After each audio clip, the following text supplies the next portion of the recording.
Hi, I'm Linda Ventura, Executive Director of Thomas's Hope Foundation. And am unfortunately, because on March 14th, 2012, I lost my 21-year-old son, Thomas, to substance use disorder. This foundation is what I wished I had and what my son had when we both struggled with substance use disorder. So today we're here just to provide some testimonials from people that we have helped navigate through the system. And today, Gerald, who is my rock star peer recovery coach and a man with 47 years in sustained recovery. Gerald, what I would like to ask you is, what makes Thomas's Hope different? Like with most places, there is the infrastructure, the building and so on, which is in and of itself very welcoming and kind and really provide a safe space for everyone.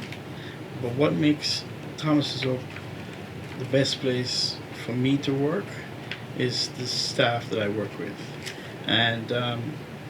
and also the leader. The leader at Thomas's Hope really provide for me a space where I can think outside the box. I can step outside and feel safe to be able to bring different innovative programs to Thomas's Hope. And I think, for anyone who's working, that's primarily what they need in order to be very successful. The oversight is amazing, the kindness and compassion that's shown, and the way leadership at Thomas's Hope make self-care one of the most important things is what draws me to Thomas's Hope.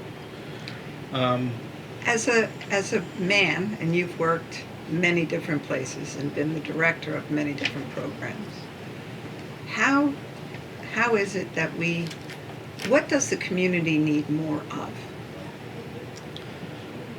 The community in more spaces like Thomas's Hope, and Thomas's Hope in turn needs more money to provide these spaces. I would say we definitely provide a very comprehensive program here at Thomas's Hope, and that's what's needed in a lot of these programs. And it's run entirely by peers. It's run entirely by peers, and we need more. We need more access to care. Yes. We definitely need service on demand. Many times you would hear stories of people going out and going to programs, and once they leave the program, they're kind of languishing 2 or 3 days, and within that 2 or 3 day period, oftentimes there's relapse. So the continuum of care, I would say, the continuum of care must change, it must be step down care to Absolutely. safe recovery living. Yes. Access to vocational training.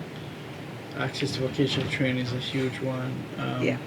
Certified recovery residences that are being governed by a standard that is in keeping with somebody really recovering. Yes. In fact, I just got a call from someone who told me that in their house people are using right now. So we definitely need that type of certification to happen in most of the houses, if not all of them on Long Island. Yes. Yeah, for sure. And what's your feeling on pathways, all different pathways to treatment? I understand very well that there are different pathways to recovery. I've seen it through the time that I've been involved in this field, where some people, basically create a very good recovery program through the AA, through Alcoholics Anonymous. I've seen people do it through the church. I myself is someone who followed a pathway through the Buddhist temple, which sustained me for this 47 years that I've been in recovery.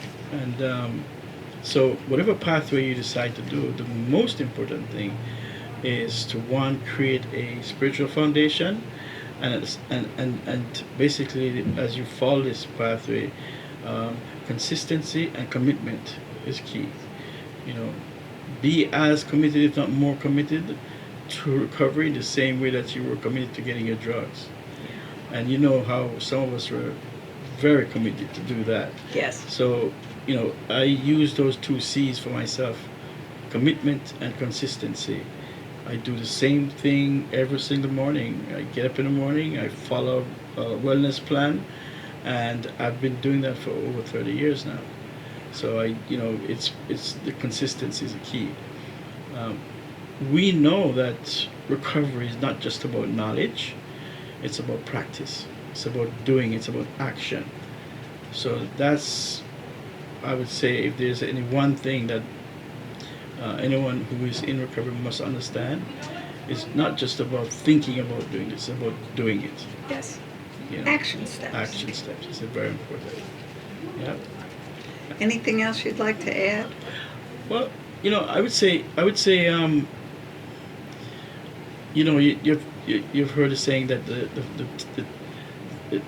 the flavor is in the tasting or something. I think that's something like that. I would say if you really want to,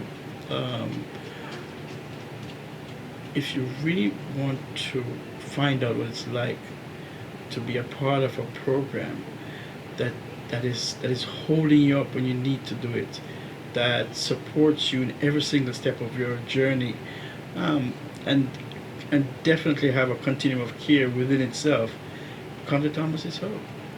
This is where you'll find that. And it's interesting because, as Linda mentioned earlier, I worked in several areas and several programs.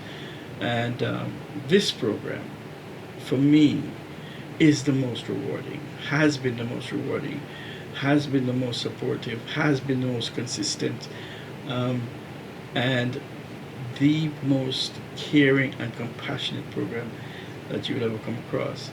And I suppose some people are saying at this point, well, you got to say that because she pays your salary, but that's not the case. Anybody who knows me know that I try to be very transparent, and the truth for me is a very important thing. So as I was saying, come down to Thomas's Hope. Let's sit. Let's have a conversation. Our space speaks for itself. Yes. Very welcoming. So yeah, that's what I want to say. Thank you, Gerald. You're welcome.